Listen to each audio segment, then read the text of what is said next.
Yes, it is right.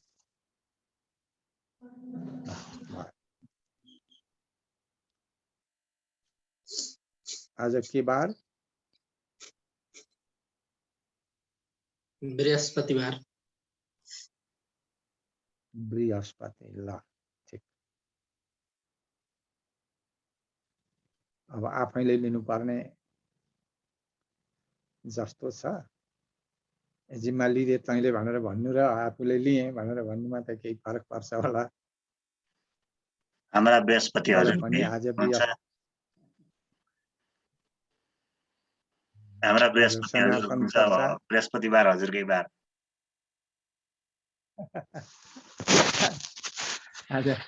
आज बृहस्पतिबार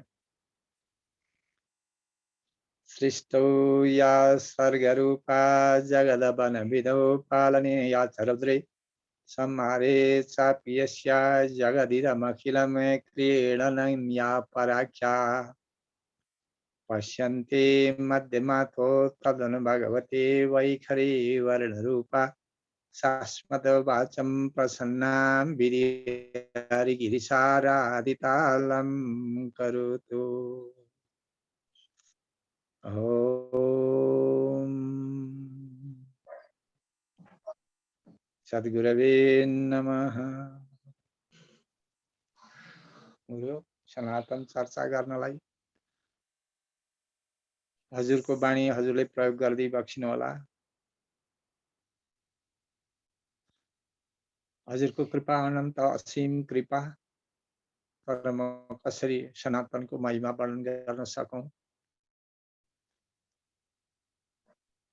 यो महिमा वर्णन गर्न एकदम दुस्साहस हो किनभनेदेखि सारा विश्व नै सनातनको एउटा विस्तारित रूप अथवा ब्रह्म रूप ब्रह्मैति ब्रह्म ब्रह्मैति ब्राह्मण यसरी सत्ताको सनातनको यो विस्तारित रूप भएको हुनाले ब्रह्म भनेर यसरी भनियो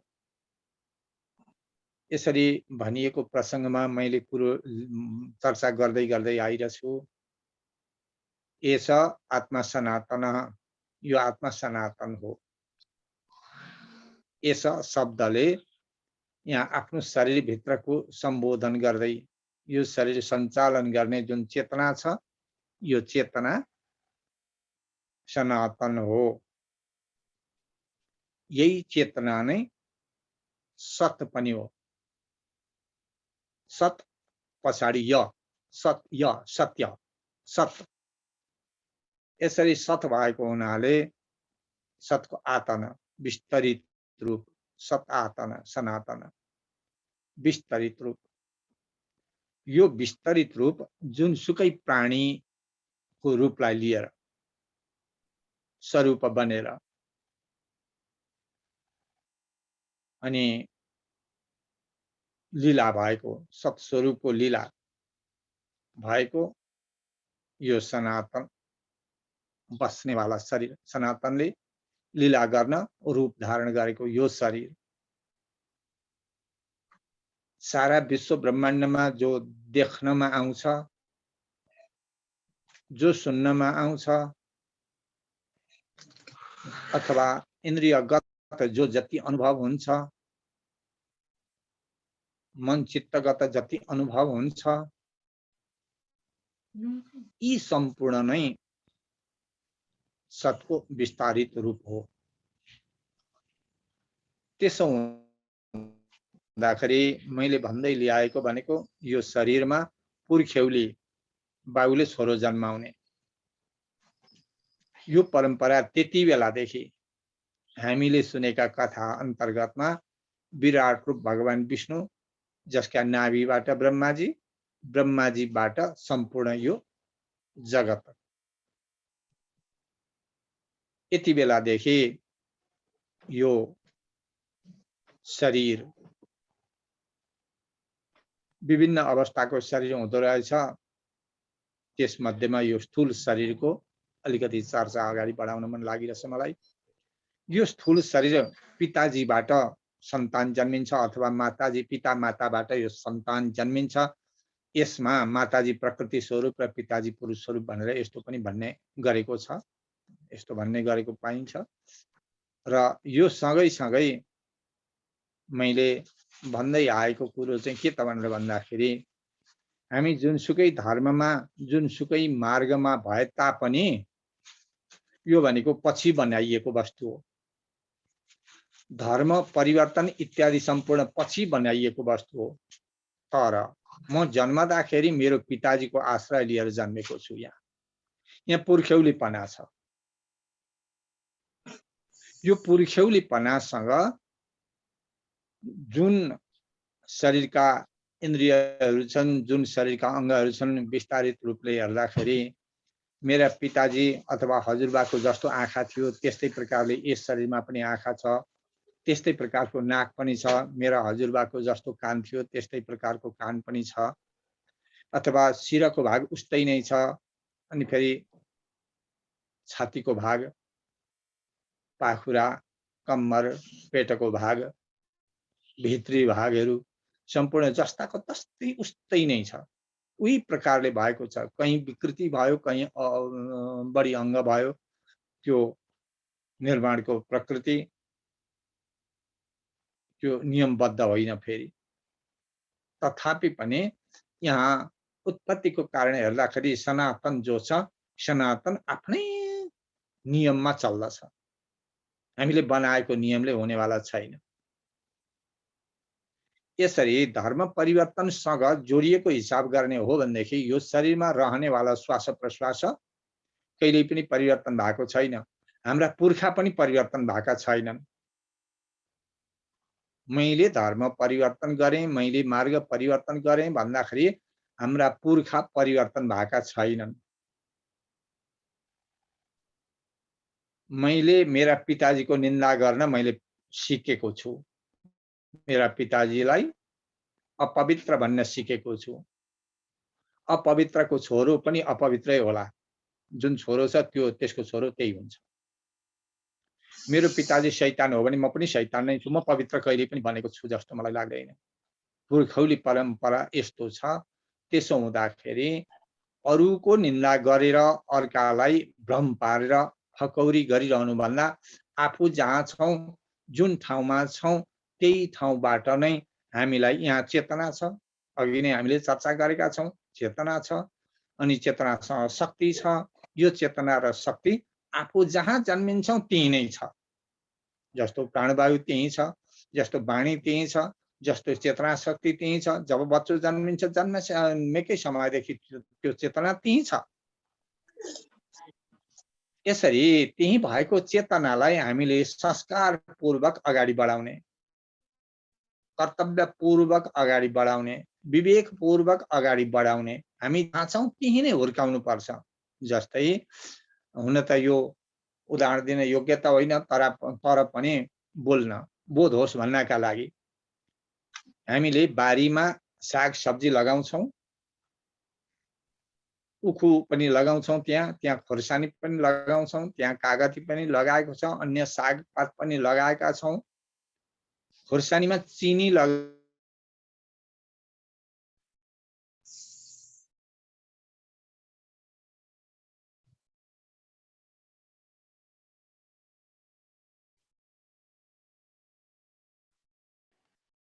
देवको नेट गए जस्तो छ।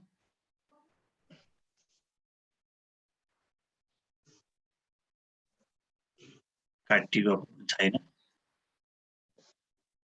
नाम चाहिँ देखिरहेको छ। अफ गरेर बोल्नु भयो हुन्थ्यो। खोर्सानीमा चिनी मल हालिदियो भने गुलियो हुँदैन। खोर्सानी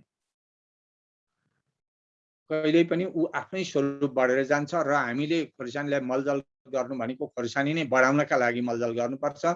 जो जहाँ जस्तो छ त्यसलाई त्यहीँबाटै बढावा दियो भनेदेखि मजबुत हुन्छ। जस्तो हाम्रा शरीरको अङ्गलाई, हातलाई बढावा दिउँ, हात मजबुत हुन्छ भने शरीरको पूर्णता हो। गोडालाई मजबुत गराउँछौँ, गोडाको शरीरको मजबुतता हो, आँखा कान इत्यादि सम्पूर्ण जो जति गर्छौँ शरीरको मजबुतताका लागि गर्दछौँ। त्यस्तै नै सम्पूर्ण प्राणी जो जहाँ छ त्यसैभित्र चेतना छ, त्यो चेतनालाई जागृति गर्ने काम हाम्रो सनातनको हो र एक हुन अत्यन्त आवश्यक छ। यहाँ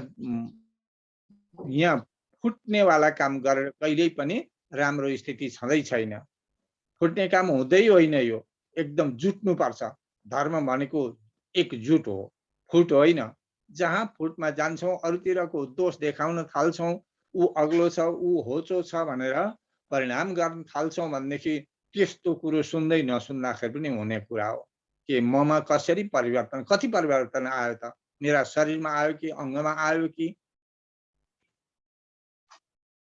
सम्पूर्ण वरिपरि भएका जति आफ्ना इष्ट मित्रहरू छन् तिनीहरूलाई कसरी प्रयोग गर्ने भन्ने कुरामा हाम्रा पुर्ख्यौली परम्परासँग सम्पूर्ण कुरा जोडिएर हातमा हात काँधमा काँध गरेर हामी अगाडि बढिरहेका थियौँ। भइपरि आइलाग्ने जो जति भेला जम्मा थियो तिनीहरू सम्पूर्णमा जसको जस्तो हात हुन्थ्यो त्यस्तै किसिमले हात मिलाएर हामी हिँडेका थियौँ। तर अहिले त्यो केही पनि छैन। घर परिवारमा 4 जनाको परिवार छ, चारै दिशातर्फ फर्केको छ, अनुहार सुल्टापट्टि होइन उल्टापट्टि फर्केको छ, चारैवटा भान्सा छ। यस किसिमको यात्राले अगाडि बढ्छ होला र यो संसार? देश राष्ट्र र विश्व नै अगाडि बढ्दैन। त्यसो हुँदाखेरि विश्व एक हुनुपर्छ भने जो जहाँ छ उसै भित्रको त्यो चेतनालाई जागृति गराउनु पर्छ र सनातन सत्ता सबैले चिन्नुपर्छ। छ सनातन सत्ता। कसरी सनातन सत्ता छ त? सनातन सत वस्तु हो, नित्य वस्तु हो, अद्वैत वस्तु हो, नित्य वस्तु। कसरी नित्य त भनेर भन्दाखेरि मेरो थाहा पाउनु, मेरो शरीरमा थाहा पाउनु, पिठ्यौँपट्टि पनि थाहा पाइदिन्छु, म अगाडिपट्टि पनि थाहा पाइदिन्छु, राति सुतेको बेला पनि थाहा पाउँछु, दिनमा पनि थाहा पाउँछु। त्यो वस्तु न त लामो छ भनेर थाहा हुन्छ, त्यो थाहा भन्ने कुरो न त लामो भनेर थाहा पाउन पाइन्छ, न त छोटो भनेर थाहा पाइन्छ। एक रस छ, एकदम कति बेलै थाहा पाइरहने, चिनिरहने, जानिरहने, कति बेलै पनि एक रस जानिरहने छ। अनि एउटा मात्रै हो त? ममा मात्रै हो त? होइन, सबै प्राणीमा जान्नु छ। जान्नु सबै प्राणीसँग रहेको छ। त्यसो हुँदाखेरि त्यो अवस्था सबै प्राणीसँग छ। यो कुरो जानेर पनि हामीले एकजुट हुन आवश्यक छ। एकदम बितिसकेको छ एकजुट हुनबाट, समय बित्दै गइसकेको छ। फुट्नु धर्म होइन, फुटाउने सिद्धान्त जो जति छन् यी धर्म हुँदै होइनन्। धर्म भनेको जुट्नु हो, एकजुट हुनु हो। किन? एक सत्सत्ताबाट सारा विश्व फैलिएको छ, विस्तारित रूप भएर गएको छ। त्यही सत्सत्ताका लागि हामीले विचार गर्दाखेरि फुटेर सत्सत्ता पाउँछौँ होला र? पाउँदैनौँ। हाम्रो आनन्दको यात्रा भनेको जुट्नु छ। हामी सबैजना जुट्नुपर्छ, एक रस भएर जुट्नुपर्छ। यसरी सनातन सत्ता, आत्मसत्ता, आत्मसत्ता अनन्त सत्ता जो साक्षित्व मात्रै हुन्छ। साक्षित्व अहिले भइरहन्छ, साक्षित्व अहिले भइरहन्छ। साक्षित्व हिजोको कर्मबाट साक्षित्व बन्न प्रमाणित हुँदैन, भोलिको कुरा प्रमाणित हुँदैन। साक्षित्व जो छ अहिले भएर हिजो बित्यो, अहिले भएर भोलि बित्दछ। यसरी एकदम अहिलेको मात्रै निरन्तर भएको, भूत र भविष्यदेखि अलग्ग रहेको अहिलेको मात्रै निरन्तर भएको यस्तो किसिमको यो सनातन सत्ता, सत्सत्ता, नित्य सत्ता, यो नित्य सत्तासँग हामी निरन्तर जोडिँदै जोडिँदै यो नित्य सत्ताको यो शरीर जसले सृष्टि गरेको छ उसैलाई चढाउनका लागि हामी बिहान योगासन इत्यादि गर्छौँ, शरीर निरोगी बनाउनको प्रयत्न गर्छौँ। अनि फेरि विभिन्न प्रकारका कर्मद्वारा चेतनासँग जोडिन्छौँ। जो चेतना छ सत्सत्तासँग जोडिरहेका छौँ हामी। र सनातनको बारेमा चर्चा गर्नलाई यही किसिमले अगाडि बढ्न हामीले प्रयत्न गरिरहेका छौँ र सनातन चिन्ह र सत्ता चिन्हका लागि हामीले प्रयत्न गरिरहेका छौँ। चिन्नु छ अनि सँगै जोडिएर रमाउनु छ र गर्छ कसले कुरो थाहा छैन, बनाउँछ कसले नीति त्यो कुरो थाहा छैन। एकदम प्रकृतिसँग पूर्ण रूपले यी नीतिहरू निहित राख्दै सत्सत्ताको चरित्रसँग जोडिएको यो सनातन सत्तालाई आज मैले जस्तो सकेँ त्यस्तै वर्णन गरेँ। आजलाई यति नै कुरो राख्दै म आफ्ना उसलाई यही नै राख्न अनुमति माग्दछु। जय सद्गुरुदेव। छ केही बाँकी समय? 2 मिनेट 20 सेकेन्ड बाँकी छ। डेलिभरी गुरुदेव केही थप्नुहुन्छ कि केही सुन्न पाइन्छ कि गुरुदेवबाट पनि?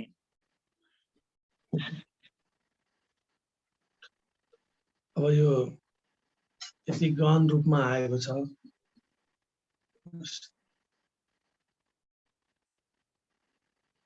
यो सनातन सत्य